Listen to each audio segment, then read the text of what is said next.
Bonjour à tous, alors merci d'avoir cliqué sur cette vidéo. Aujourd'hui, on va vous parler sur comment peut-on intégrer un système d'outils JED dans un environnement informatique dans lequel on a un logiciel comptable et un CRM, présenté du coup par Cédric Pétry. Donc effectivement, juste avant de parler de ça, on va juste préciser une chose, c'est qu'un outil JED vient en complément des autres outils informatiques. Il ne vient pas en remplacement d'un logiciel comptable, d'un ERP, un CRM ou des choses comme ça qu'on a déjà en place. Donc en fait, là l'idée c'est déjà d'analyser les outils en place, vérifier si c'est des outils qui sont ouverts, parce qu'aujourd'hui dans le monde informatique c'est important de travailler en prérequis sur des outils ouverts. Donc ouvert ça veut dire où on peut travailler avec des API. Une API c'est ce qui va permettre d'interconnecter des logiciels dans un langage standard universel. Et donc ça c'est déjà la première des choses, parce que si on a des outils en place où on ne peut pas connecter via de l'API, il faut faire de l'échange de données via des fichiers, donc c'est pas impossible, mais ça s'analyse en amont. Donc déjà ça c'est la première des choses.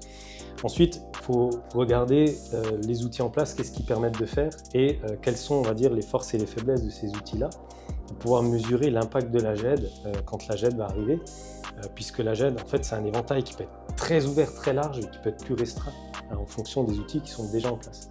Donc ça passe par un diagnostic à la fois technique et puis à la fois fonctionnel des outils en place et ensuite pour mesurer la voilure de la GED. Et en général, si on a un bon logiciel comptable, bon ERP et une bonne GED, ça suffit. On a ce qu'il faut dans un environnement, dans une entreprise.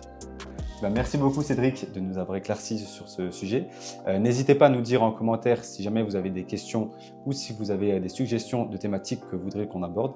Et n'hésitez pas à nous suivre sur nos réseaux sociaux et à commenter cette vidéo.